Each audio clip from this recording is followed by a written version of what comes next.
Africa సవానాలో ఒక అందమైన ప్రదేశం ఉంది. ఇది చాలా విశాలమైనది మరియు శాంతితో నిండి ఉన్నది. ఆకాశం మంచి వైబ్రెంట్ కలర్స్తో అందంగా ఉంది. చూడటానికి చాలా అందంగా కనిపిస్తుంది.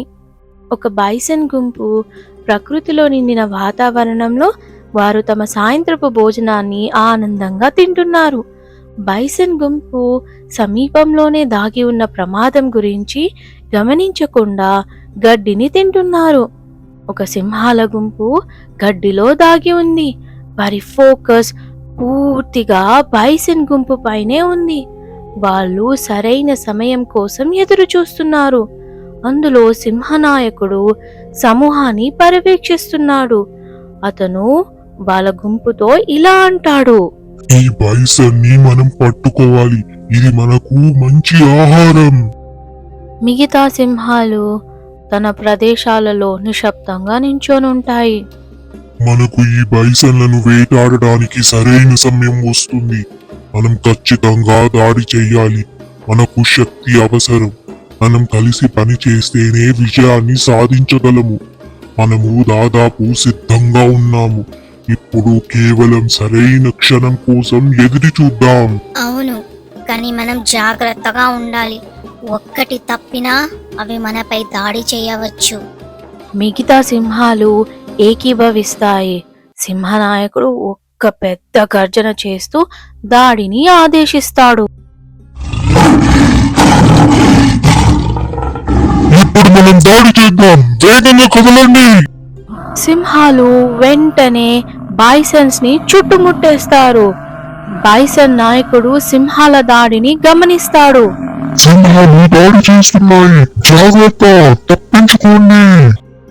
అప్పుడు ఇతర బైసన్లు చుట్టూ పరిగెత్తుతూ ఎక్కడికి వెళ్లాలో తెలియక భయంతో అన్ని దిశల్లో పరిగెత్తుతాయి. రక్షణ కావాలి అని అరుస్తూ ఉంటాయి.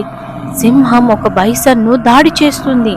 బైసన్ తనని రక్షించుకోవటానికి చాలా ప్రయత్నిస్తుంది, కానీ సింహం చాలా శక్తివంతంగా ఉంది. మిగతా సింహాలు కూడా బైసన్ని గట్టిగా పట్టుకుంటాయి. ధూళి తగ్గిన తర్వాత ఒక బైసన్ నేలపై చలించకుండా పడి ఉంది. బైసన్ గుంపు భయంతో దూరంలో చూస్తూ చాలా బాధపడతాయి. వారికి ఏం చేయాలో అర్థం కాదు. కానీ బైసన్ నాయకుడు సింహాలపై దాడి చేయడానికి ఒక్కడే ముందుకు వెళ్ళాడు.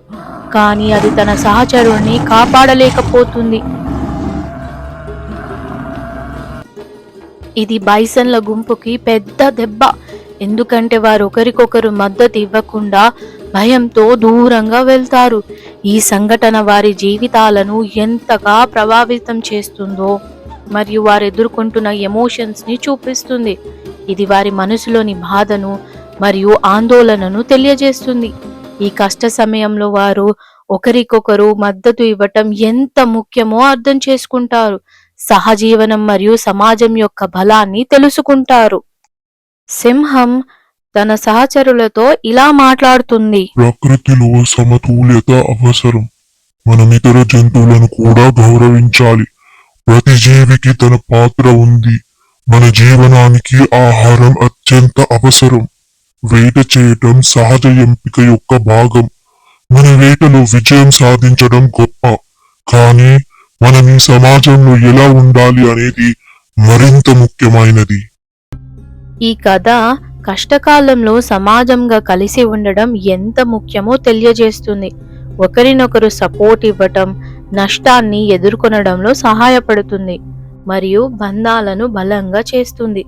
సవానా సమతుల్యతపై ఆధారపడి ఉంటుంది. ప్రతి మృగానికి జీవించడానికి అవసరమైన పాత్రలు ఉంటాయి.